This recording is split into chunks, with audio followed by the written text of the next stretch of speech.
All right, I guess here we go. Turin Giants Podcast, episode number 267, boys and girls. Welcome back. And if you're new, welcome to the magical world of Turin Giants. My name is Farhad. I'm the host that loves you most. I am joined here by Zach from Houston, Rav from God knows where. Just imagine magical fairyland when Rav just roams butt naked. I don't know what he does there. What's up, Rav? It's a long waited return. Thanks, man. Sorry, you got me laughing. We Yeah, I'm missed you, good. I'm buddy. good. Thanks, man. Real life just took over for a while. So Absolutely, real life yeah, sucks. That's why we do. That's why we're here in imaginary land. And damn right. last but not least, we have Frederick. He's a new guest. We found him from Reddit. He was really excited to join us. We're trying to listen. A little behind the scenes here. We're all over 30. We're busy, like Rob mentioned. Real life gets in the way. So sometimes you just need an extra body here. So I'm really excited to welcome Frederick. He is currently in Belgium. Welcome. Say hello. Hi, guys. Thank you very much for having me. It is a complete honor and a beautiful way to escape real life if you're over 30. So, thanks for You're having me. you're too kind. We're so happy you reached out. Um, Frederick is not going to be the only co-host slash guest slash player on loan with option to buy. We will have a couple more people join us, and then we'll whoever we like, we'll use them. We've had a couple times where we got burned, so I'm not promising them a permanent position, but hey, I would love to have you guys on more. So Frederick is the first in line to uh, try and fill in some shoes. As always, the only prerequisite to be on this podcast is just say that you like it. It's literally half the people who joined the podcast were just like, "Hey, I like your podcast." I'm like, "Hey, come join us." So Frederick was one of them.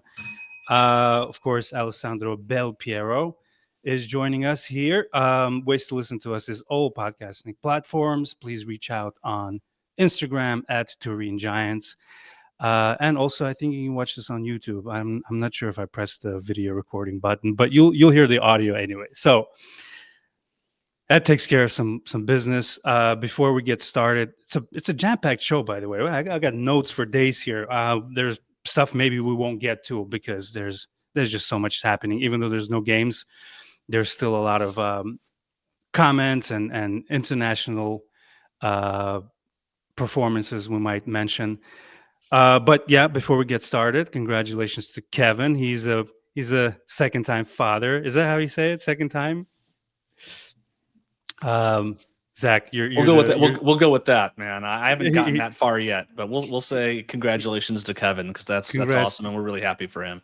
Yeah, he's got a little Juventino now, man. He's starting the process of brainwashing. Started yesterday. By the way, November 19th, I looked it up, is also Moise Keane's, my favorite player's debut for Juve, which he was like 16 years old or something. First player to born in the 2000s. So me and Kevin have an inside joke about Moise Keane and how much I disliked him on Juve, and clearly I was in the wrong. So that was I told him he should name the kid Moise, but he didn't listen. But anyways, so on today's show. By the way, I didn't play any of the intros. All right, let's do this.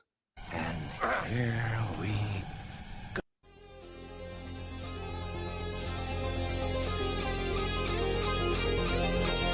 Parte del Piero, rete del Piero! Pallone con i contagini per Nedved, Nedved, gol!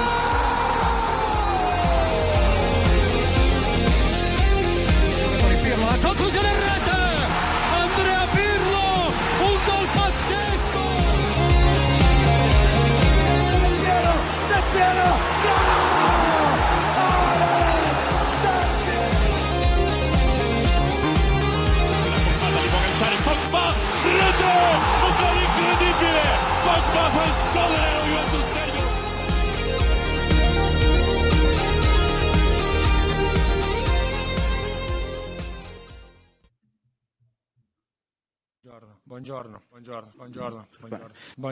Buongiorno. Come ha detto lei, buongiorno.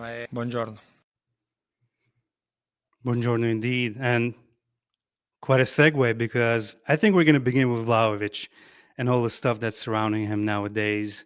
There's talks about contract extensions and injuries and how much he doesn't like to run.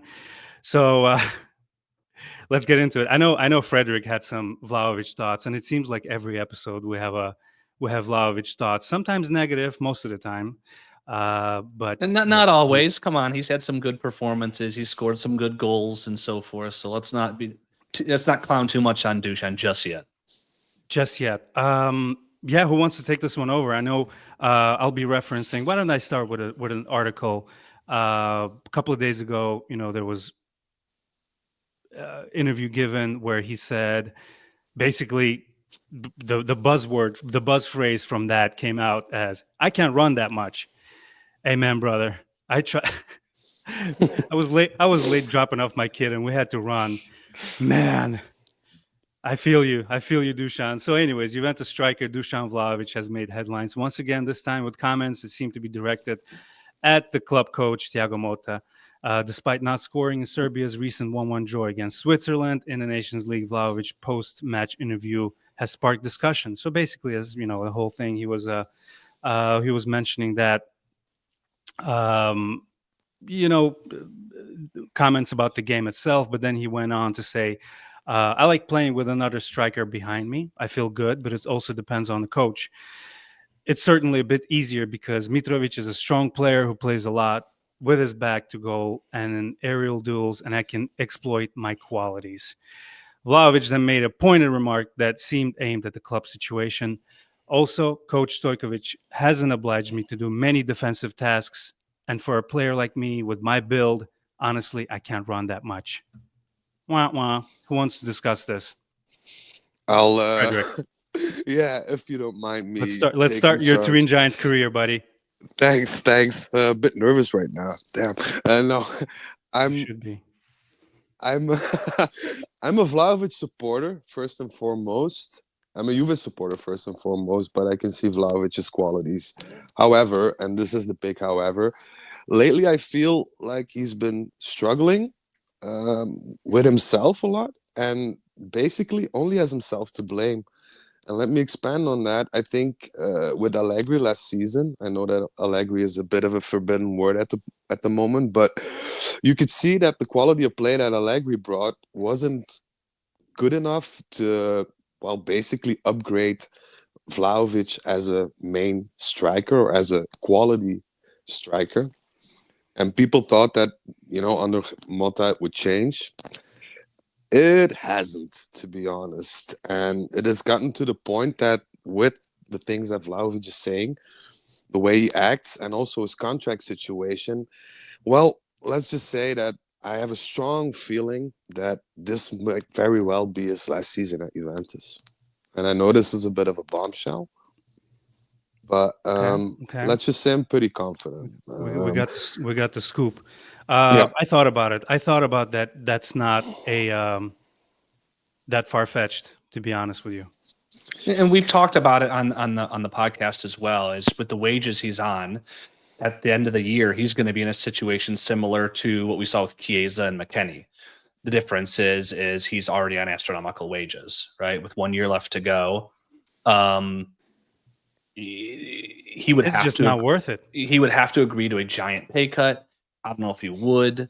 So we know the contract. I mean, I don't think any of us would. Like, think in our personal life, if somebody's like, yeah, you can keep working here, we're going to pay you half of what we pay you now, I'd walk, So I don't necessarily blame him for that. But I think we all have to acknowledge the writing on the wall with how the club has treated guys like Chiesa and McKennie. Vlahovic is probably due to that. And I think his agent and himself probably aware of that as well. On the flip side, Vlahovic, sorry, let me interrupt real quick. So his gross pay in euros is 22,220,000 euros per week. That makes 427,000 euros.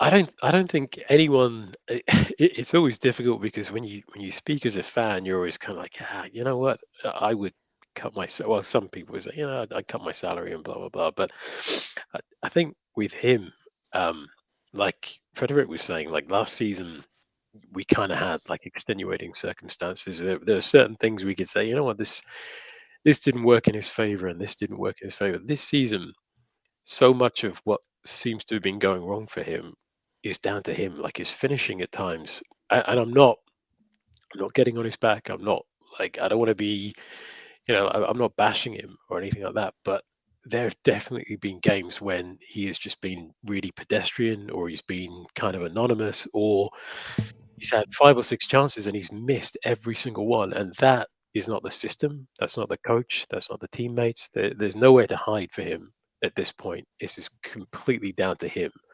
So he has to raise his game, and this has to be the season where it's sink or swim. Do or die. Yeah, exactly. And if he doesn't end the season with, for me, I feel like, sort of 20 goals, 25 goals, and playing in 3 competitions, he's the only striker we have. Well, he was until a couple of days ago. What more sort of excuses can we make for him? What more can we talk about that is hampering his performance, other than maybe he's not good enough? And I think no, go ahead. I think there's 2 sides to it, right? There's the statistical side, right? When you look at it, he's played in 16 games across the Champions League and Serie A. He's got 10 goal contributions. That's roughly 2 goal contributions every 3 games. I think over the course of a season, if you play 50 games, right, you'll probably take that, right? That's 30. That's what, 30, quick math, right? Something like 33 goal contributions. With him, it's not going to be many assists. It'll be mostly goals. And any team, wages aside and everything, you'll take that, right? And so that is the statistical side that we see so far. But then there's like the eyeball test. How does he look in the games? Is he finishing his chances? How does he fit into our system, right? With Mota, what Mota really wants from a striker and how he wants him to play. And from Dušan's own words, does he even want to play in that system, right? Because it's asking him to do something he's not comfortable with and doesn't want to do. I think the statistical side so far is okay. I think from the eyeball test, or whatever you want to call it, there's definitely something lacking. Now, if he's gone at the end of the year, I don't care as much about the eyeball test, because I want him to have a good stat line that we could turn into a transfer fee, right? Thinking one step ahead, calculating bastard. If I may, I tend to disagree a bit on the statistical side, because I know that football and basically every other science or measurement is based on statistics. But if you see the way that Dušan scores, or when or how he scores, basically he's a bit, dare I say it, irrelevant at times, because his missing opportunities, and like Ralph said, some of the opportunities that he missed as a striker are, well, completely over the moon. I mean, they're pathetic. Not even close. Yeah, I mean, and it cost us points. The first thing that comes to mind is the game against Cagliari. You should have won that game. I know that Cagliari has a decent team this year, and they're playing high pressure football. So even then, it's more important to get those chances in, because you won't get as many. And if you miss those profound chances, even in the beginning, I think it was after 4 or 5 minutes, if I'm not mistaken, and if you miss those chances, you're basically throwing a key advantage away, not only in that game, but in the competition. And that's the thing that I particularly dislike about Dušan Vlahović, is that the moment that you feel, okay, we need somebody now to get that brace, to score that goal, to get that header in, because we're not cutting it quality wise, we're not dominant enough to get enough chances. That's where he basically fumbles the ball, so to speak. You bring up a good point. To me, perfect number 9 is more reliable than anything. I don't want beautiful goals aside, I love me a number 9 like Inzaghi, who was always there, like a poacher who'll bring you goals out of nothing. And I think that's kind of your point, where he's kind of unreliable. Yeah, he's absolutely unreliable. Yeah. But also, like Frederick was saying, in the games, if you go back and look at the draws, the games where we've dominated so much, and you think we just need someone to put it in the back of the net. That's it. We just need like an old school kind of prima punta, just the guy who's going to be in the box, one touch, like Trezeguet. Like Trezeguet used to just frustrate the hell out of me at times. Like we'd be playing Deportivo in the Champions League, and I'd be like, he's done nothing for 80. Oh no, he scored. Mm-hmm. And that's what we need now. We don't need someone who is gonna. Yes, goal contributions super important. I completely agree, but at the moment it seems like the way that we're playing, what we need more than anything else is just goals. We need to be outscoring the opposition, and he's got nowhere to hide. That's the thing this season. There's nowhere for him to hide. It's all laid bare, and at the end of the season, if he hasn't performed, then as much as I like the guy, and I really really like him, but it's You ruthless. It's like time him? to be ruthless.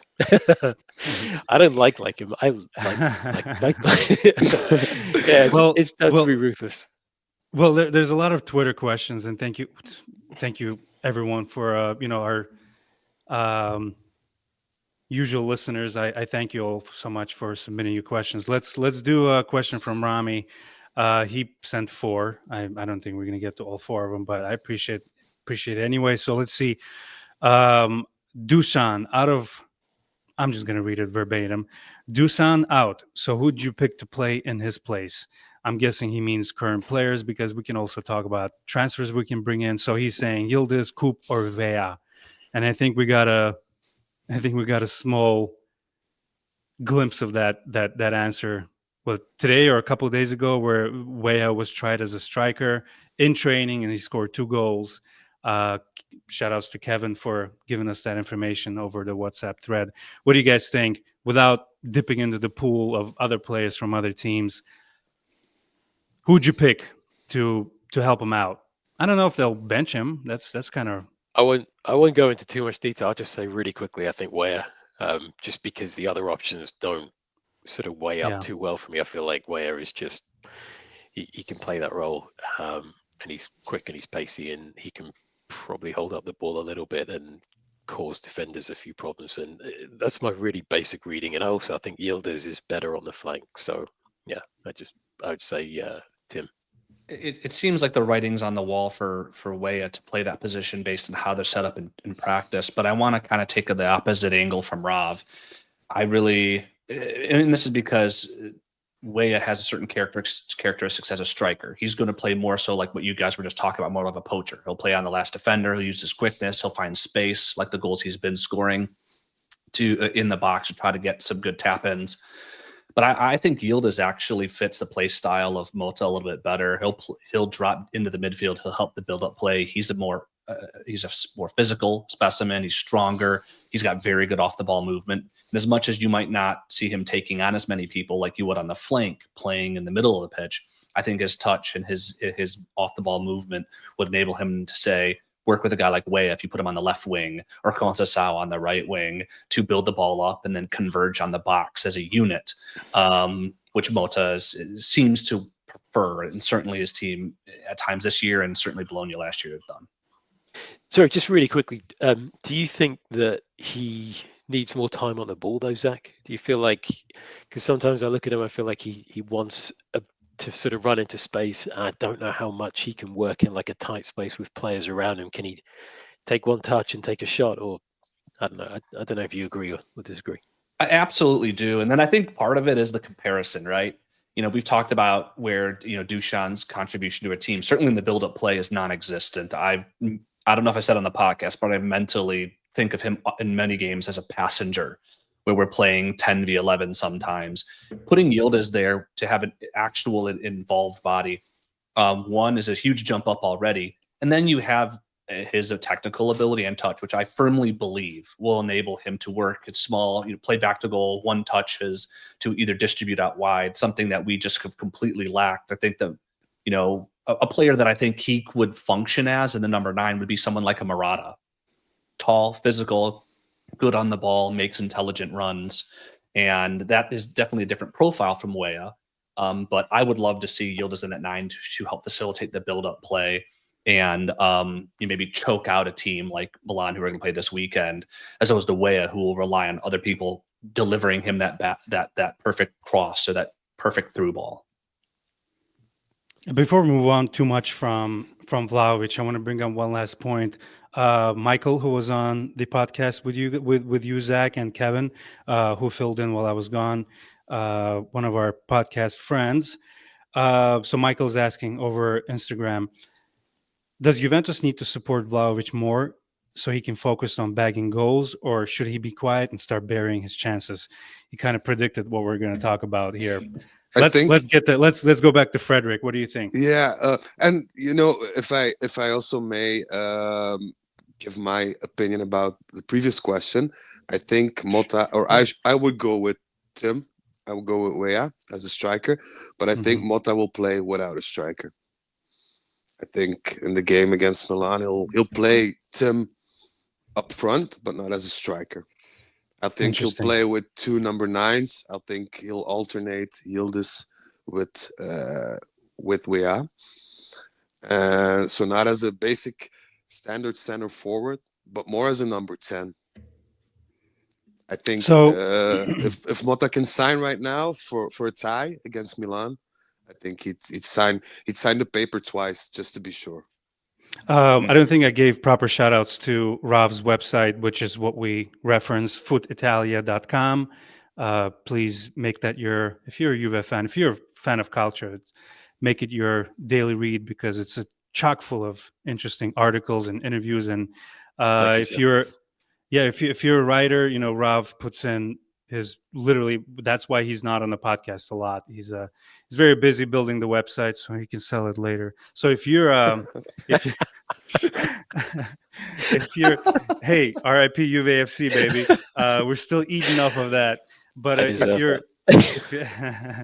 you're a writer, if you love Juve or any other teams, please reach out to Rav, and I'm sure he'll give you a chance to appear on the website. So what I'm referencing here is the article about Vlahovic's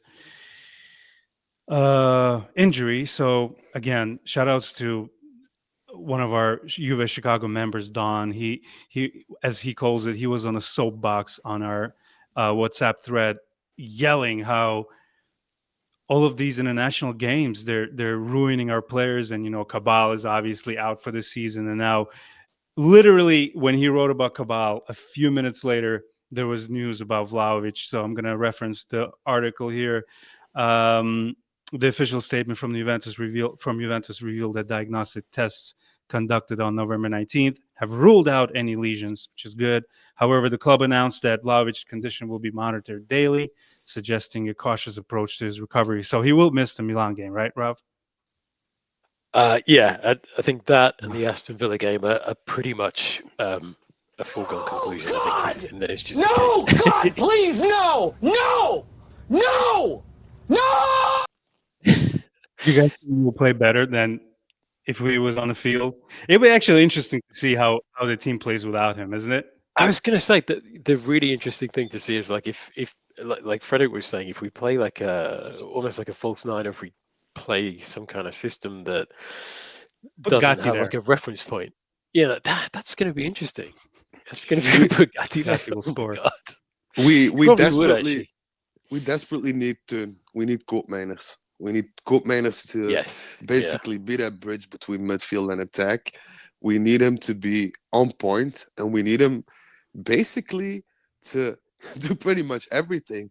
I mean that in a broad sense. I think the reason that we bought Koopmeiners is to have that bit of creativity combined with healthy aggression, which last few games he's been proven to do that.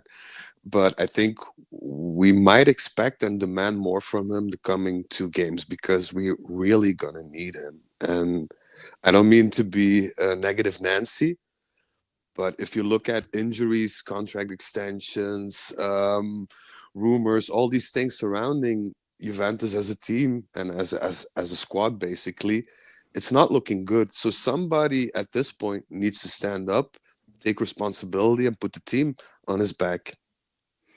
Frederick, I love you, but please never say negative Nancy again. Moving on to it's what was I made myself laugh too hard and I forgot what I was going to say. I would like you to repeat slowly and loudly how you pronounce Koop Miners, please. Okay, I'll try. It's koopmijners. I love it. I love native speakers pronounce. I'm guessing you're very close to uh, the Dutch pronunciation. Yeah, it's basically the same, and it also helps that I basically played with koopmijners a bit. Really? Yeah, I did. It Tell was us, a it tell was us the a story. Don't move on. Tell us. okay. No, it was Can't basically some casually sort drop of that. yeah, I had to, weird flex, but okay. No, it was basically a sort of tournament consisting was basically charity tournament, and we had Mhm. some players in that tournament playing at I think it was PSV, Utrecht, Feyenoord, also some Belgian teams like Anderlecht, Club Brugge. And I was a part of that because a couple of my friends they play professionally. So I was Mhm. Oh invited to wow. kick along, and the opposing team had 10 koopmijners in their squad. Hmm. So while I was lacing my shoes, I thought, well, F this. I'm going to try and do my best, but it was hopeless, hopeless. So we shook hands afterwards. We had a bit of a talk, and that was in his first year when he played at Atalanta at Bergamo. And I cynically said to him, I'd love to see you at Juventus. And he replied, well, I wouldn't be opposed to that either. Hmm. So him actually being now a Juventus player is a bit of a coincidence. No, it's not. You take full credit and run with it, baby. Agent Frederick, man. I was I, just, as he was saying, I was just gonna say, hey, did you play a part in him coming to Juve? And he literally 2 seconds later says, yeah, I would love to see you at Juve. We I am, will. however, still awaiting the check, which has not been received in the mail just yet. So Well, you're moving please. around. You're all over the place. Maybe you got lost in the mail, but it's hilarious that you actually told him that. I respect that. Whenever I meet someone famous, I want to say something that sticks with them. And yeah, good on you, man. What position did you play? I was basically a midfielder, in between a midfielder, central midfielder, and number 10. Ah, beautiful, beautiful. Well, since we're mentioning Wea, should we mention his goal for U.S. national team? Zach, you're the resident outlaw here. Tell us. Yeah, well, but I mean, credit to Tim Weah scores a beautiful goal as the U.S. McKenny's. Oh, sorry. Yeah, Weah's beautiful goal as the U.S. dismantles Jamaica. But I also wanted to call out McKenny as well. Had a beautiful assist on that first goal as well. And I think, if we go just quickly off the top of my head, a lot of good contribution from Juventus international players. I know some people, like Farhad said, are kind of bittersweet about our involvement in international games. Certainly, might lead to some injuries from overuse. But we got goals out of what Yildiz, Cambiaso, Weah, assist for McKenny. And so, as much as it might be put us at risk, I think we all love to see our players score on the international stage, and that was great to Absolutely. contributions from those guys. Yeah, crazy loss against Montenegro. Turkey loses 3-1, I believe it was, but Yildiz manages to score. I don't know how many games for Turkey national team that makes, but good to see Cambiaso. Didn't Rabiot kind of bury the Italian national team too? Yes, he Came did. out of Twice. nowhere. Came out of retirement Yes. against Italy. Oh my God. Insane. I wanted to mention. I have a pulled up here. I'm gonna. Oh, you know what? We have a resident Dutch/Belgian speaker here. Pronounce Xerxes for me. Zirkzee. Oh my lord! Say it again. Zirkzee. Xerxes. What do you guys think? There's a good article here on Rob's website that says, It's so much. It's sorry. Before you start "Yeah, talking please about it, take over. Take over." all I was going to say is there doesn't really seem to be like any kind of genuine links to him. Like it's not from anyone credible. It's Mhm. just every single newspaper kind of saying like, yeah, Juve could do with a striker. They could really do with Xerxes. Xerxes played with Thiago Motta. He hasn't Mhm. done well, So they're like really tentatively like trying to connect the dots and trying to almost like trying to force it, but no one creditable credible has actually said that there's any kind of truth to it. So Well, here I am. I was going to say, I'm hoping Frederick Here we go. can like swoop in and just go. World's Actually, world's yes, it's gonna sketchiest happen." agent. No, it's a long story because talks with You got time, Zirkzee, baby. they began, if I'm not mistaken, and I have to speak correctly, around April last year. And that was around the time when Juve pretty much knew they were going to hire Motta. And they were interested in a package deal. So talks were underway, back and forth. And at that point in time, it was pretty much not sure that Vlahovic was going to stay. And Motta really had this idea of Zirkzee with Vlahovic. That was basically his thing that he wanted to achieve up front with Juventus. But going back and forth, there were a lot of offers for Zirkzee at that point, and Juve were a bit financially struggling, let's be honest. And Bologna weren't basically open to the possibility of a loan with option to buy. And that pretty much ended the deal right there and then. Moving forward, he's now at United. He's playing really, really poorly and not a lot, to be honest. So after scoring on his debut, sorry to interrupt. After No scoring worries. on his debut, Zirkzee has failed to find the net in his subsequent 10 appearances. How much of a bummer is it for fans? And listen, I'm no United fan. They can continue on their losing run for 50 more years. I wouldn't care. But scoring on his debut and you get your hopes up, and after that 10 games, often coming on as a substitute in the final 30 minutes of the matches. They've been so bad. Like I've watched a couple of their games, and any player that has gone there in the last like 3, 4, 5, 6 years, like it's a place where players go to die.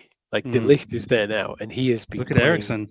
Yeah, just dreadfully. They have one good player, I think, who is consistent. Who is Bruno, and that's about it. But every other player that goes there, and when that move came up, it just kind of almost sort of came up out of nowhere. They had the money. He was a name that was almost trending in football, and United, they seem to have a dreadful policy when it comes to signing players. And you could just see that it was going to fail. It just was not going to work. And I dream of him coming back and playing at Juve, and That would be amazing. It would be awesome. And then in the summer we get Calafiori as well, because he's played dreadfully at Arsenal, and we just like bring all of Motta's favorite players back together at Juve and just.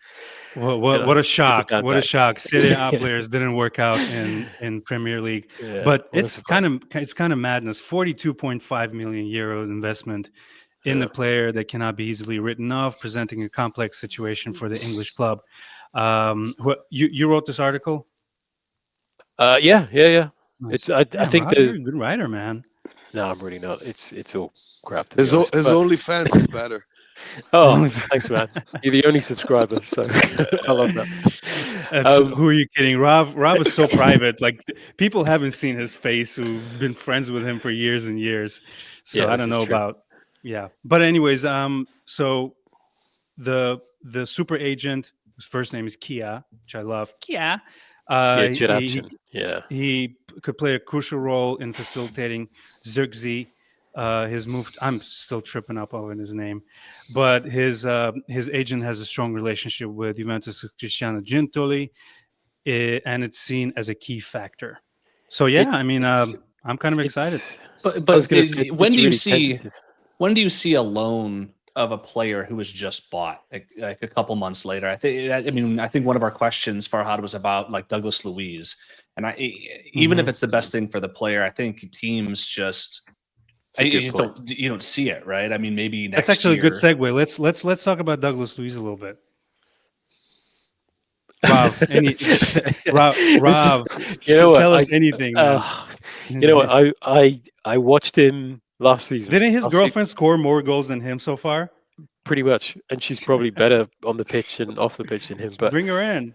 I watched him last season playing at Villa, just because I've got a close friend who's a Villa supporter, and I was watching them in the I can't remember, Europa League, Champions League, whatever. But he just looked like such a tidy player, like just so tidy on the ball, really just made the really complex things look really easy. And all the kind of speculation at the moment seems to indicate that he is just not settled. Like there's really again, it's coming from not reliable places, but sort of people say, maybe he hasn't like adapted to the athletic demands of what Motta wants from him, and he's not physically at the level that they need him at.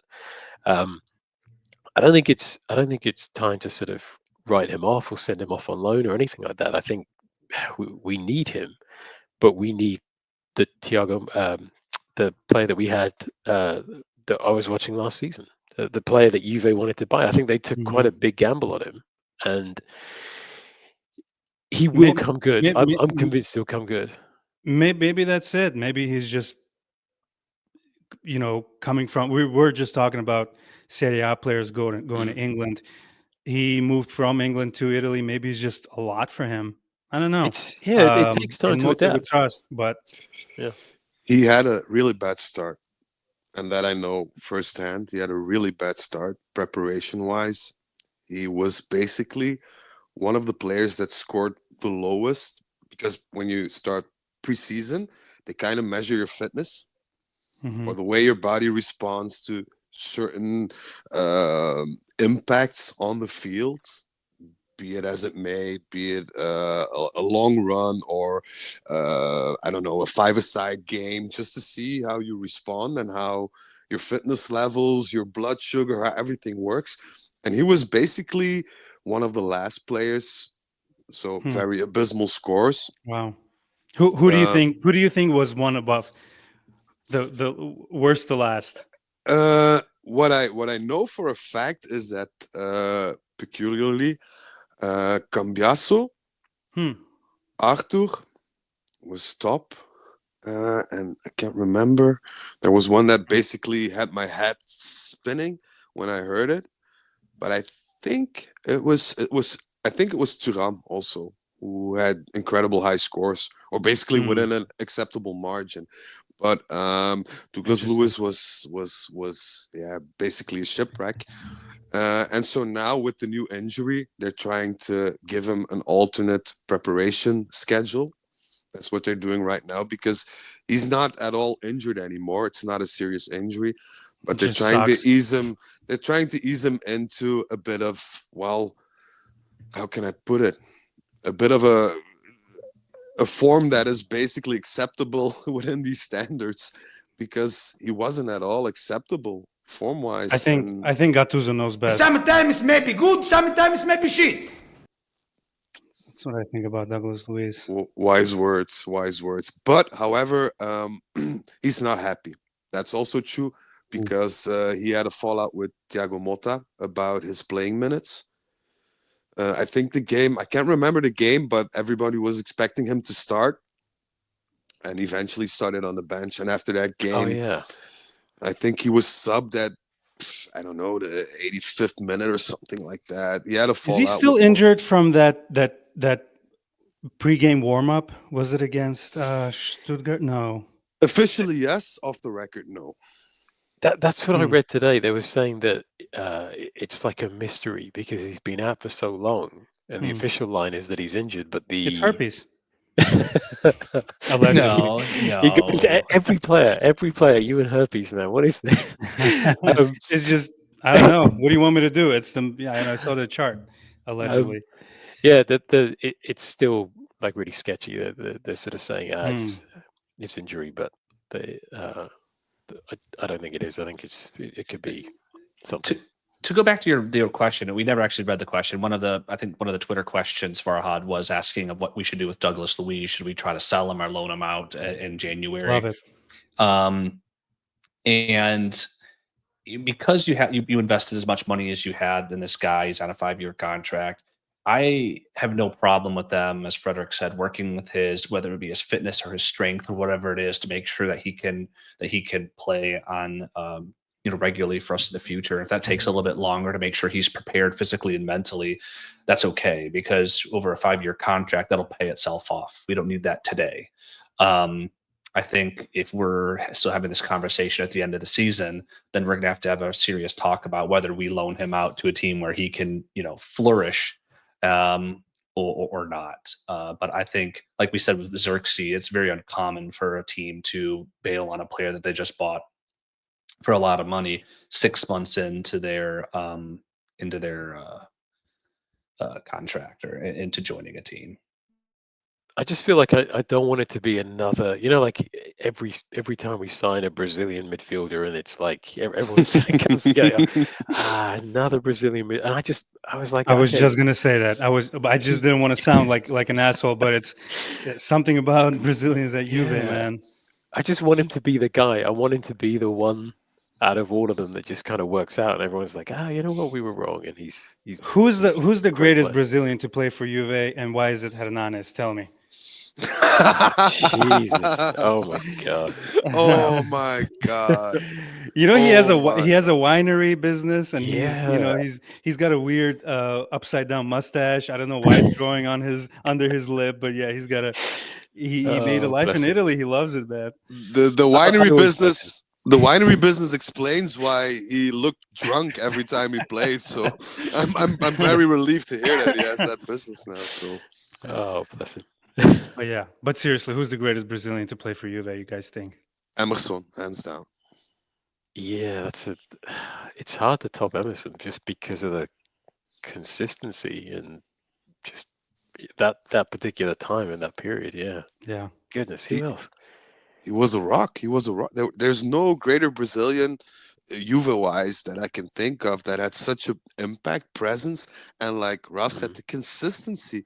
You could put Yeah. him against Parma, you could put him against Real Madrid, and it was every time stellar in in between. It was a very good performance. He just gave his all. He did what he knows what he had to do. He performed it very well, and he supported the whole midfield basically because he made sure that the other guys in front of him didn't have to run as much. He made sure that the strikers at That's the so time, true. I think it was Ibrahimovic and Mutu, and Yeah. Del Piero was playing second violin on the bench, but he made sure that those players didn't have to run that much into space or get off man marking because he did all the dirty work for them, and that's why he was so valuable. Damn, Turin Giants Podcast with a Emerson deep dive. I love it. We brought up something that people have forgotten. I love bringing up old players that don't get their due. But yeah, I guess for this episode, that was Emerson. I hope you guys enjoyed all of the people who have seen him play. He was pretty good. Daniel Jafari, one of our loyal listeners, he's asking, I guess, question goes to Rav. Rav, what do you think is the biggest scoop of the market and the biggest flop so far from what you see? Um, And why? the- Luis? yeah, I mean, I think it's hard to make a case. As biased as I am about Douglas, it's hard to make a. Let's case. do your biggest surprise. Let's give Kalulu. props instead of punching people down. Kalulu is I had a feeling about him. I just had a feeling. I'm not gonna lie. I had this feeling. I was like, yeah, he was injured. He was phenomenal in that season at Milan when he kind of broke through into the first team. And I was like, you know what? If we can recapture that and get that at La Juve, that Mhm. would be amazing. What was his And injury at Milan that kind of sidelined him? I always want to say It's okay if you ACL, don't remember. but I can't remember off the top of my head. I really ACL, can't, but it's- ACL. Yeah, ACL. Oh man, Yeah. ACL taking another life. But why does he have the most roundest head in the world? Ramos his round his head- head and he never smiles about anything. He's just all business. I love that. He's just like he got he time has to the smile. funniest looking face. And I'm not making fun of anyone who looks a certain way, but he's got the most curious face I've ever seen. The face is normal, but then his head is so bulbous. It's huge. I love it. I guess it's good for headers, man. He needs to start scoring some headers with that big old head of his. He just Interestingly, his worst characteristic is his aerial prowess. His aerial, yeah, because the ball just bounces off into the out of the stadium. It's like it's like two immovable object meeting whatever, the rest. yeah. But so, anyways, you say it's Kalulu. I love that. For I me, love that shout. 100%. Just because he has a reading of the game, it kind of reminds me of Barzali. Just not I'm not going to make that comparison too heavily because there's a long way to go. But like the way that he anticipates danger, the way that he gets into these positions and he cuts things out, I'm like, and the efficiency. He's so efficient at what he does. It's not, it's not like Chiellini. No disrespect to Chiellini, I love Chiellini. It's no sort of like roaring and making a big tackle and like beating your chest or anything. He's just like all business, and he reminds me of Bremma a little bit in that way as well. And I'm like, those two together is just that is perfection. Just yeah. Frederick, what about you? Who's Brother. been your biggest surprise so far this year? I basically tend to agree with Rav once again, but for me, the one that tops it is Conceição, without a doubt. Chico. I love Not just Chico. because of the results that he's been getting, like assist-wise and scoring-wise, but the sheer aggression, determination, and passion he puts in his game. That's something we've been deprived of the last 3 years with Allegri ball. And then seeing a player come on the pitch with that mentality, that aggression, and that, over my dead body attitude, that's just something I really love. That's something that's been missing in Juventus as a team for a few years now. So seeing that is basically just a big relief, to be honest. Every time Conceição starts a run, this is what a defender's No, thinking. God! No, God, please, no! No! No! No! I love how he burns them. I mean, just Mkhitaryan alone, when he was just looking straight and Conceição was way behind him by now, and that goal against Inter was great. Another good shout, Zach. Your biggest surprise, and you can easily choose the two guys that were mentioned. I think the question is scoop, and I think if I take that from a utility To be honest, I standpoint, didn't know what that meant. I interpret it as though it's sort of like your best, more like a steal, right? And I think Kalulu gets that because and we've talked about this in a previous episode, is the top performers so far from our signings are Kalulu and Conceição. There's no question as far as I'm concerned. But when you just look at the purchase option for Kalulu of 18 or something, Rav will correct me, versus whatever 30 or so or whatever it is for Conceição, it's just absurd how cheap Kalulu is for the quality when healthy that he can provide and is providing our team. And so if scoop, it would be interpreted as sort of your best deal or your steal of the transfer market, it has to be Kalulu because of the negotiated purchase option. It's just robbery. Like it's an insane amount of robbery. Like Milan literally just got caught with their pants down. I think it's 14 million. I think it's about 3 million for the loan. And I think off the top of my head, it was either 14 or 15 million to sign him outright. And you're getting a player who's 20, I think he's 24, 25. 24. And he's I have a feeling Frederick had something to do with it. Insane. He played agent on that one.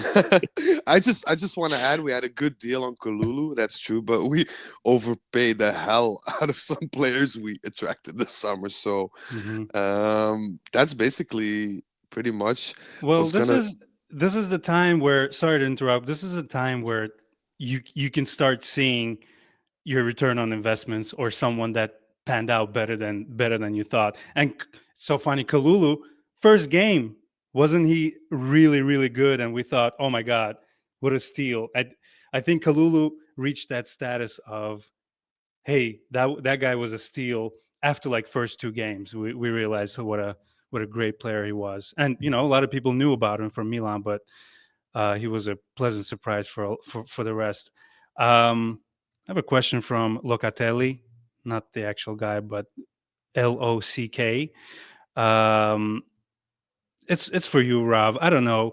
Can anyone replace Bremer's girth? And I replied, pause. And then he said, oh, I'm sure Rav would love that question. I don't know what kind of girth he was talking about, but my job is to ask the question. Why you think we let Pogba go? We had somebody more girth now. I genuinely do not understand what he means by that, because I'm assuming my job was to answer. I'm sorry, Mr. Locatelli with a K. That's fine. I'm assuming he means like the filthy way. And there is no one that can replace Bremer's girth at Juve, because my girth king is Chiellini. I'm sorry, but I think people forgot that we've seen Chiellini's King Kong on camera. So just wanted to remind people that I might have to cut that part out. would be a good bet, yeah. Well, you guys remember that, right? Remember the famous picture in the locker room when Chiellini I showed? was trying to forget it, to be honest. Well, too bad. Too bad. Moving on. All right, what else do I got on my list here? Stuff to mention. Ralph, do you want to do a news break where you kind of go through your favorite, because this is kind of your job, and you've been missing for a couple months. Do you want to go through? There is no news. Seriously, There's I no mean, like, news? not really. Like, I was thinking about. I took a look through some of the news stories. Okay, okay. The biggest news story and the only news story, I guess, that was really relevant during the international break was Juve deciding to part ways with Pogba, which is it's kind of a heartbreaker in a sense. I don't know how you guys feel about it. I really felt like he was going to come back and be the guy that was going to sort of lead us into victory and be the superstar, the kind of marquee player. And yeah, it just hasn't worked out. And Yeah, I was really excited about Pogba 2.0. yeah, I get the feeling that when he's fit, he's going to go and play for some team in MLS or wherever, and he's going to be sensational. And everyone's So going to let's start be going, honest. "Oh, His biggest asset now is his social media presence and the way he attracts viewers or whatever. I feel like for MLS he'll be perfect. You're right. I Yeah. have no love anymore for Pogba. He was one of my favorite players, but I kind of followed the thing that happened during his first injury up close. And pretty much he was saying, well, I'm not going to get surgery. Screw you guys. So every staff member at Juve, every member at J Medical was basically saying, look, you need to get this fixed. You need to have surgery because it's going to deteriorate.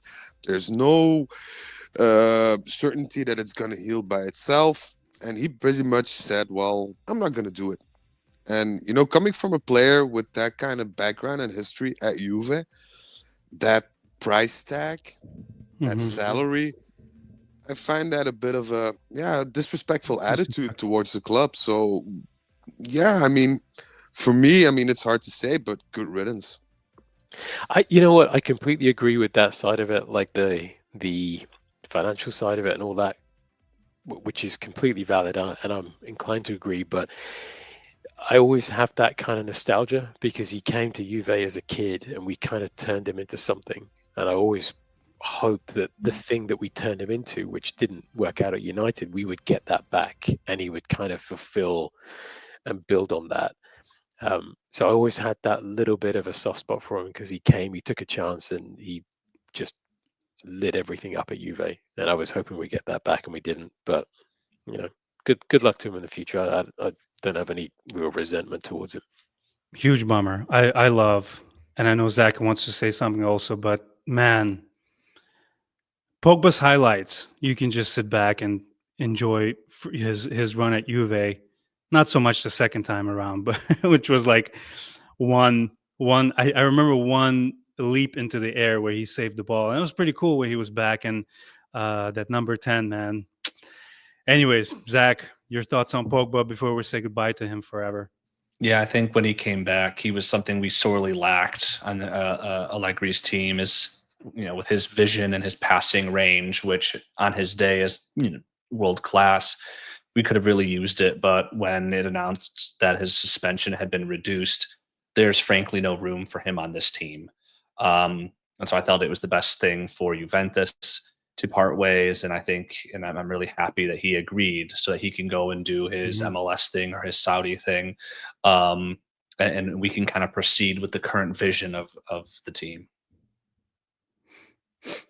Yeah, and when we talk about Douglas Luiz coming from England and not being up to par with Motta's standards, imagine a player like Pogba. I know he works out in his spare time or whatever, but the level of Juve and at his age right now, I don't think he'll be getting any starting positions. But we could have used him on subs or in cup games or whatever. But yeah, I guess the team just came out and said it, and I sort of like Mota's approach when he says he doesn't need someone. It's stern, it's done. I like that he works together with Giuntoli. I'm actually jumping ahead. I'm really looking forward to another Mercato. I mean, it was magnificent to see finally Giuntoli in charge and bringing all of these players and cleaning up house. So yeah, like I said, jumping ahead, but I'm really excited about actually even this January, and that kind of brings me to a new topic. But before we move on to discussing the search for a center back, Rav, you hail yourself as a cinephile. If you don't answer this, if you don't tell me who said this in which movie, I'll be really disappointed. I'm afraid we can't be friends. Okay. Should I call you Bullet, Tooth? You can call me Susan if it makes you happy. I know who that is. That's Vinnie James in Vinnie Jones even in is it Snatch? I'm pretty sure it's Snatch. Yeah, Bullet Tooth. You did not disappoint. You did not disappoint, baby. Every time you're on the podcast, I'm going to bring you a tougher and tougher question. All right, 1-0. You passed it. So moving on. So center back situation, and we're gonna piggyback off of Amit. It's like a reunion of all of our favorite listeners, man. Amit is asking, who should we be targeting as a center back and striker wise in January to cover the disastrous injuries we have had, considering our financial constraints? I could have read that better. Should they be loans or purchases? So first of all, let's talk about Cabal missing and Bremer out, same injury. So those looking at the website, Skriniar is one of the names, right? He's at PSG currently. Rav, how much on your bullshit meter is it peaking or not? A couple of places have said yeah, like Gazzetta are sort of saying yeah, Skriniar said yes to Juve and he wants to come, but no one else super reliable because I feel maybe it's still a little bit early, but I get the sense that Skriniar is the kind of profile that they want. He's experienced. He knows Serie A. He's available on loan. I don't think we'll buy him outright, but he can come in and kind of sort of tick a few boxes. I feel like, personally speaking, I just feel like he's probably the better option. And also, it would be great to get a former Inter player. And I know that he mocked Juve in the past, but it would just be fun to get a player that was almost like a bandiera at Inter, and get him and come and put him in the Juve shirt. And I just feel like he's a reasonably priced option. He's not going to cost a lot of money. So a couple of options here in your article, and I like Frederick to chime in here. So.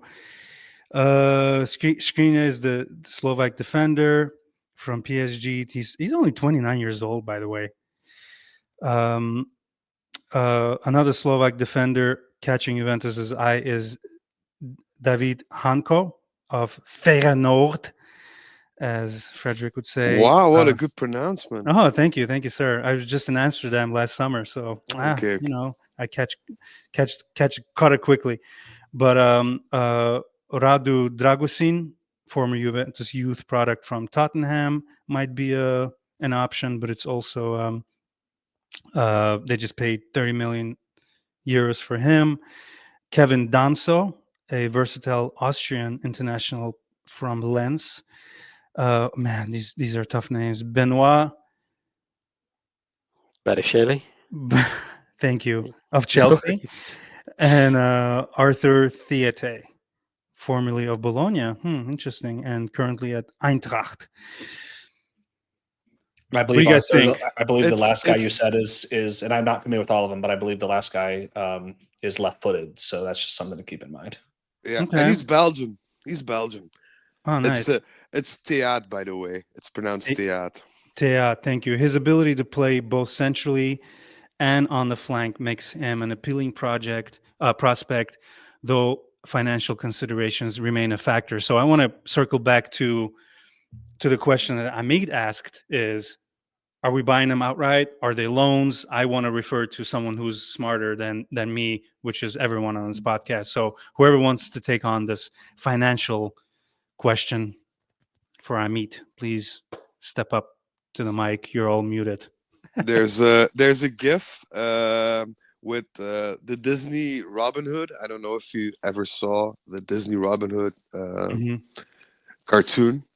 And Brilliant and underrated. Yep. Underrated, severely. Yeah, something to underrated. watch with my kid. I love it. It's very nice. But there's a point where Robin Hood plays a blind man, and he has this cup which he's shaking for people to throw money That's in. right, I know that. That's basically Juve at this point. So I'm gonna be brutally honest. There is literally no. By the way, you know money. how I know Frederick will say on the podcast?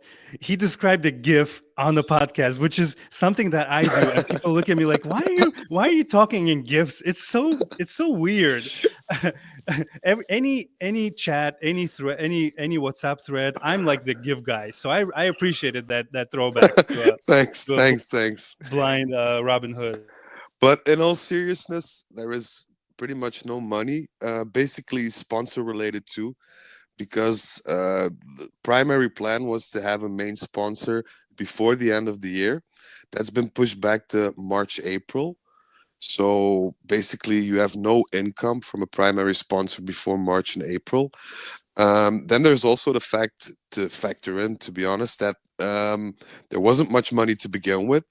We had some financial backing from Exor in the summer, which allowed us to basically spend a little bit. But that's all gone. So we're looking at loans or loans with option to buy.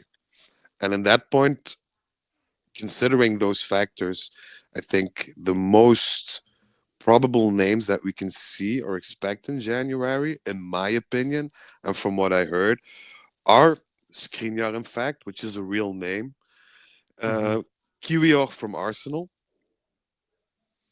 and surprise, nobody has mentioned it, I think, but Lukumi from Bologna.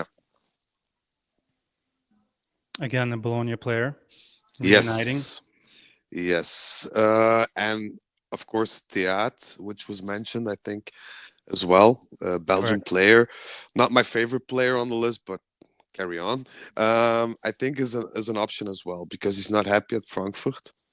He spends a lot of time with Mbangula, who's also a Belgian player. That's right. So I can see that happening with a loan purchase, with a loan with an option to purchase. But don't expect any big names.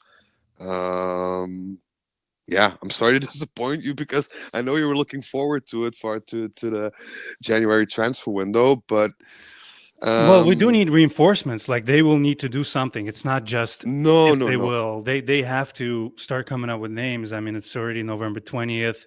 We're kind of struggling, losing players left and right. I was going to say filling up.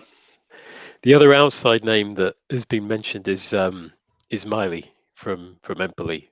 He's been linked with Cyrus Inter. Is going to play for Juve. He was fucking hope so. Inter and Juve, and I think he said something the other day about his future, and they kind of read something into it. So that could be something to follow.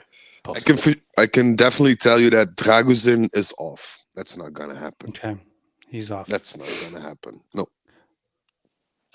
If you get thank you all for that. If you guys don't mind, I actually just discovered a new question from Instagram again. Turin Giants, please follow us, because if Marquisio follows us, so should you. Question is from Jack. In your opinion, I haven't read this question, just popped up not too long ago. In your opinion, what's the best course of action to cover for Dusan's absence against Milan and Villa? Well, we mentioned that, so I hope you listen. Change formation, play one of our wingers as a false nine, bring up a next-gen striker. So we kind of discussed that. Well, that one's on me. My bad. Checking the questions way after they came out. But there's another one from Maiju. thoughts about Vlahovic injury and possible substitutes? What a complete fail on my part as a host. But at least we covered those, right? I'd rather repeat the question than not get to it at all. All right, let's move on. A couple more questions, and then we will end this 267th edition of the Turin Giants Podcast. Season 11, by the way. Keep forgetting to mention how many seasons we've been on. So thank you all for listening. We literally have listeners who have been with us since day one. I appreciate you. There's few of you, but we really, really, truly appreciate you. And the new ones too. Please don't leave us. We desperately need 5 stars on Spotify. But anyways, moving on. Frederick, who is apparently the Fabrizio Romano of this podcast, he has a list for us. Frederick, floor is yours. Yes, thank you very much. Well, basically, Here we go. It's a bit of a short list that's been created, and I've checked and double checked with several sources. So 90% which of the names that appear on this list is something to keep in mind for the future. However, I'd like to begin by saying that our summer transfer window will depend a lot on basically our Champions League performance, because the initial idea of management was to sell Bremer. Bremer wanted to leave already this summer. They countered that and they said, "Well, play a good season for us, and if a club comes knocking and it matches basically our standards and the fee that we want, then you're free to go." How's that going? Yeah, I think we hit an iceberg there. So yeah, I'm not too positive on that. I'm not gonna say the word I was gonna say, but I think we can curse on this that. podcast. By the way, this is Oh, for really? grown-ups. Oh, absolutely. Fuck yeah. Oh, Come on, I'm a big fan. I was holding back all this time. Come Okay, on, man. no, Come on. I hope I'm invited for another one so I can go ape shit. There, I did it again. Absolutely. I actively try to get all the kids to not listen to this podcast. Wow, I'm just joking. But marketing cursing genius. is allowed because we have an explicit tag next to us on Spotify. So it's on you if you want to play this in the car. Anyways. Oh, nice, ahead, nice. No, the short list basically is divided into January and June, because obviously January transfer window is completely different from the one that you have in the summer. So the short list for defenders in January is basically Skriniar, Kiwior, Lukumi from Bologna, and Gogli Kitse is basically a player from Empoli. I don't know him. I've seen him play a couple of times, but I don't know how to pronounce his name. For striker, the position of striker is Zirkzee, Luca, and Beto from Everton. And a new addition, Patrick Schick, who has been linked to us previously, who had his medical at us as well, I think, but he failed. Famous photo. Yeah, he failed his medical because he had, I don't know, heart conditions, something like that. Can't remember. And the player to watch out for in June is still Jonathan David, who is very much, very appreciated by Giuntoli and Mota, and Openda, another Belgian player, as the role of striker. Both of whom we've seen this year.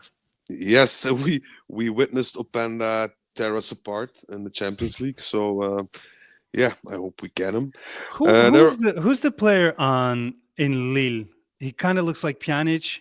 A difficult last name. My memory is such shit. But he was tearing us apart on that right side, like Kalou. I think it's Zergova. Yeah, that's it. Oh man, I posted on an Instagram and people just went crazy because he's apparently well liked. Besides, you buy a right winger with Conceição, Nico Gonzalez, Tim Weah. I mean that you might be a little jam packed in that. Yeah, overkill. He was great. I hope he finds a good club. He's a great player, fun to watch. Indeed. And then the outs, which are also basically pretty important for us because we have to rule Bremer out. But The possible outs are Vlahovic.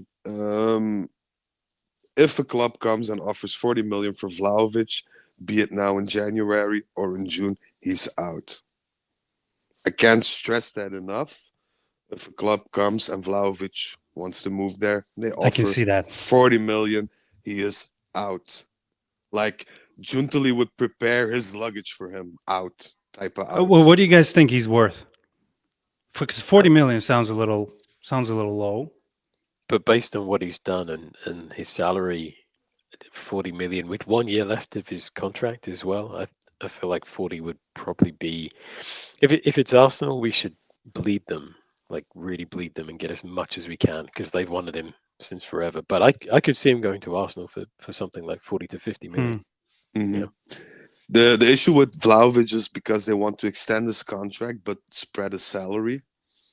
It doesn't fit well with him because they basically wanted to add a clause that gives him a lot more bonus based on basically his performance, like a scoring bonus or things like that. So they wanted to lower his initial salary, spread it out into multiple years, and up basically his bonus salary, which he didn't like, which he completely denied. So 40 million, and well, you can have him. That's basically the story. Fagioli is also basically on his way out. There were rumors about PSG. Those are not true. PSG is not interested in Fagioli, but if That kind of breaks my heart. I'm not gonna lie. I don't would like hate this that. rumor. Yeah, I would hate that. yeah, same. He's one of my favorite players at this point. But Juve has had offers of upwards of 45 million already. So they know that they can basically get 55 to 60 million would be realistic if he plays a good season.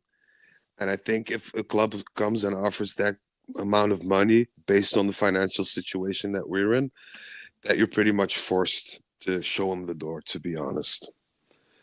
Danilo's off to Brazil. Thank God for that. I hope he stays there. I don't care if we get money or not.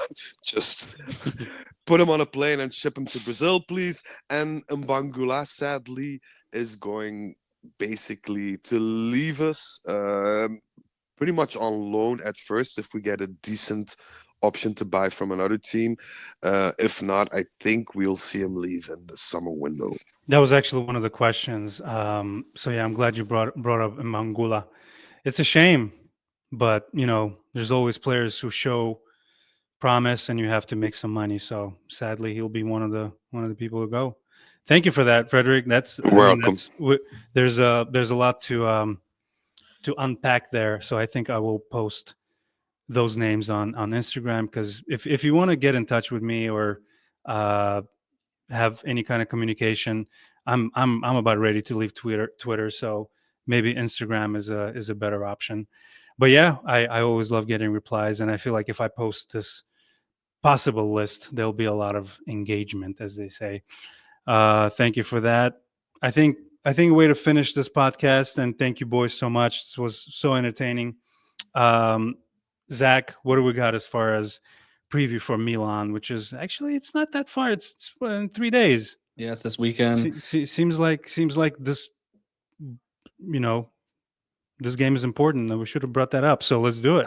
It's absolutely important. I mean, any game against, it's a team like Milan is huge. This year we've bled a lot of points with those draws, and so I think it's an opportunity for us to have a real statement. I disagree with Frederick, where I would take a tie. I think we go there and we have the opportunity to really impose our will. I think we have the team that can do it despite injuries. So let's talk context, though. We got Juve at sixth place with the log jam at 1 point above us in the standings. We're at 24 points. Right below us is Milan at 18 points with a game in hand. This Milan team is really interesting because they've had a statement win, beating Inter, beating Real Madrid, but then they have games where they either are unimpressive or they lose. I mean, most recently the 3-3 game against Cagliari, and it's really shown the upside of this Milan team and the downsides as well. They are fantastic going forward. Pulisic, Shout out to all fans. They're not in really America. good defending, let me tell you that. No, that's what I'm 14 saying. goals against. Is they are really good going forward. Okay, the attacking talent on this team with Pulisic, who's just doing fantastic. Leao, you got Chuck Weze. These are individual, highly technical players. They're, by the way, tied with us in Serie A in take-ons. Really good going forward. Morata, as we know, in the forward position, really good in the link-up play. Reinders in the midfield, also fantastic. Not only delivering, but also scoring himself. So it's something that we're going to have to be careful of, especially if we're controlling possession, getting hit on the break, that they do it so well. On the flip side, they're vulnerable defensively. They've really struggled to protect their defense in the midfield. The 4-2-4 effectively that they play. Also, and if Teo moves up, it's a 3-2-5, really leaves their defense exposed. Their defenders are not really as getting any coverage from the midfield. They've had some questions on the defensive side in terms of what their best defensive pairing is. And so there's going to be an opportunity for us at Juventus to have shots, to have goal scoring opportunities, and we'll have to take advantage of them because Milan leads Serie A on non-penalty expected goals per game. They lead Serie A in shots on target percentage. Like I said, they're tied with us for first in take-ons. This is a team that knows how to score and get forward. So we'll have to make sure that we're not only diligent in the back end, but we take advantage of, referencing what Frederick and Rob said earlier, of the opportunities we do have to make sure that we don't leave with a loss or with a draw. I predict another 4 goals at San Siro. 4-2 Juve. I know we should win that game. I agree. Echo what Zach said. Seriously, they are. Zach put it far more eloquently than me, but I think Milan are garbage. Like, I've watched some of their games this season. That game against Cagliari, they were so bad, and they were just like pedestrian, low on confidence and just rubbish. It was so bad. So for that reason alone, we should go there and just like put our balls on the table and just very two-faced. I think, Rob, but I think one of the things is a team like them. Not a pleasant visual. No. The team like them is really momentum driven. Against Cagliari, they let in a goal in I think the first minute. They're not really good at defending. They're not really good at defending set pieces either. They let in a stupid goal on cross. I think the first two. I think Cagliari had the 2 disallowed goals after they first scored. I think all of them were kind of on sort of crosses or set piece type opportunities. And if you score early on this Milan team, they will crumble. So force them to move forward and it'll leave holes in the back. I think in a 50-50 game where they score first, this Milan team looks a lot different. And so I think it'll be important for us, weather that first storm that you expect to come, them playing at home. But beyond that, this is a game I firmly believe that we should be able to control and win. I was going to say, Reinders has been their best player from what I've seen, and they're like so keen to tie him down because he's had the best start to the season. But if he's not on form and he's not like linking up with the attack, if you can neutralize him and just kind of take him out of the game in a way, that back line looks very, very shaky, very fragile. So, yeah. The problem I see there is that our back line seems a bit fragile as well, because we're talking about Kalulu, and he had a really good season up until this point. But since Bremer's been out, he's performing a bit lesser than what we used to see of him. So I think we're not as fragile as Milan in the back, but we're a bit fragile as well. And to top it off with the fact that our only striker and our main striker is now injured, I mean, that doesn't really help as well.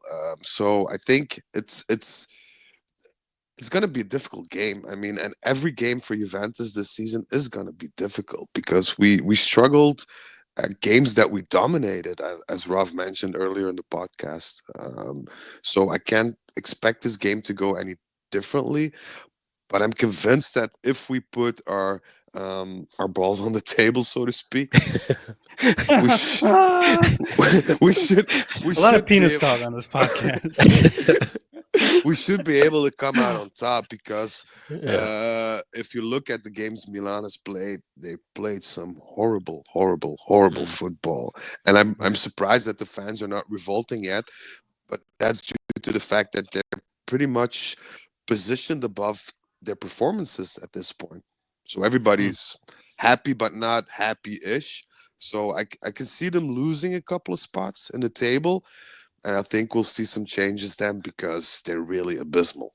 Yeah, I The only mean, thing I I think was Fonseca has been a little bit on that hot seat, hasn't he? Though.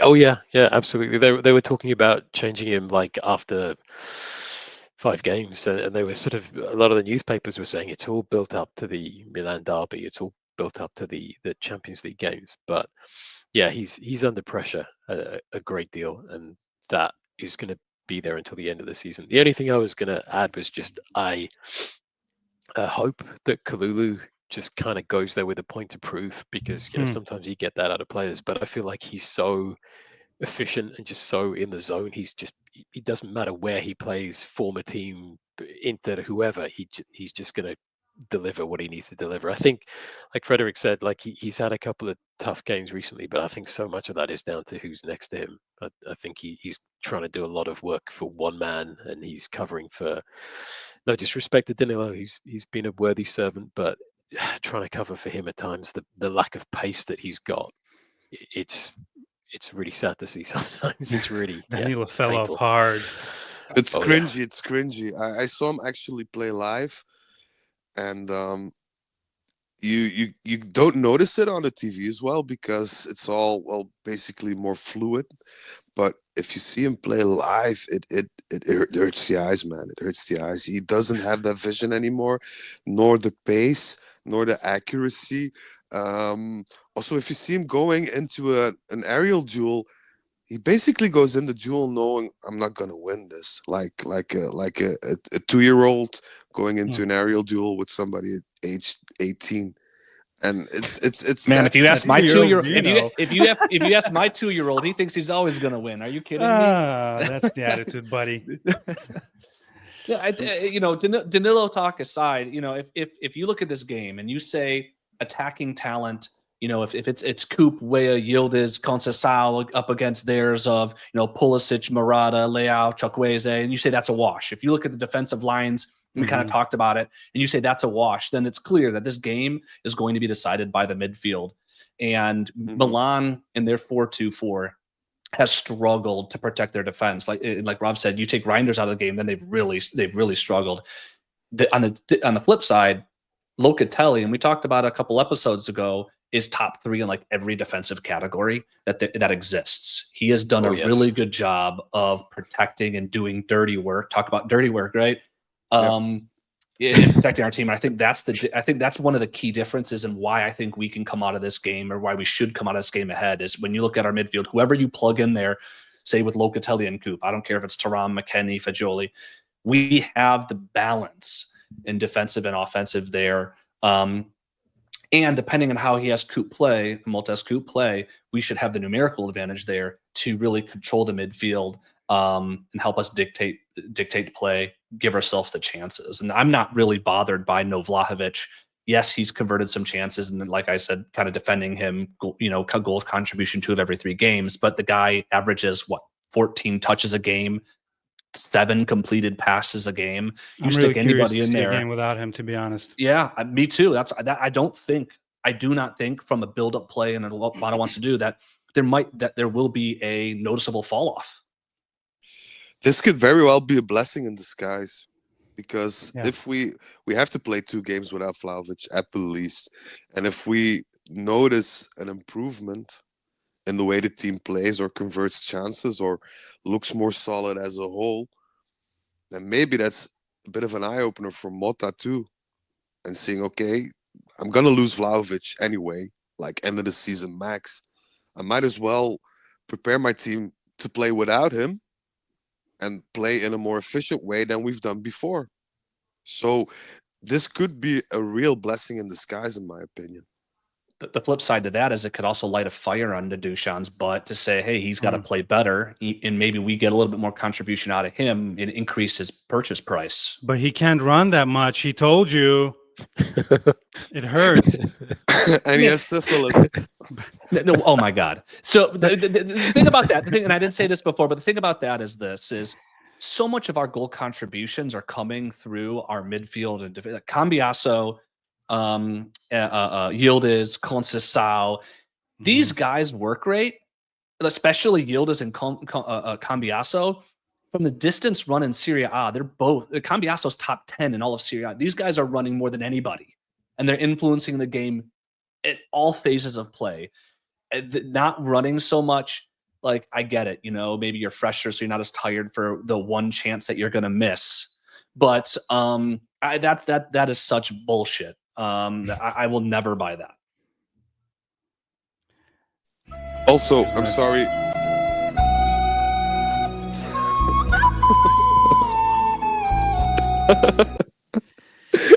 Yeah. One thing I want to add, yes. and that's the last you're gonna hear of me. You're good. You're a professional. I mean, Vlahovic is a professional, and I can understand like all the things that Zach just said, which are totally true. But at the end of the day, you're a striker. You need to score goals. You get paid a shitload of money to do so. So please, pretty please, with sugar on top, shut the fuck up and score those goals. I love Frederick. I'm not gonna lie. Yeah, please shut the fuck up. But yeah, boys, what do you say we end it here? Good with me. Yeah, I think we covered everything. Yep. Here we go. Boys and girls, thank you so much for tuning in. This 267th edition of Turin Giants Podcast. We really enjoyed chatting, but pretty much everything we could cover today. Boys, an hour and a half of some Juve goodness. Rav, please don't make it 3 months again until you appear. Frederick, so nice to meet you, man. You're hilarious. I hope to have you back. Zach, freaking professional as always. We appreciate you guys. Please check back with us after the Milan game. I think we'll be back on Sunday. Until then, stay hydrated, check on your friends, and Forza Juve. And I knew there was no help from you. Sound of the drums beating my heart. The thunder of guns tore me apart. You've been thunderstruck.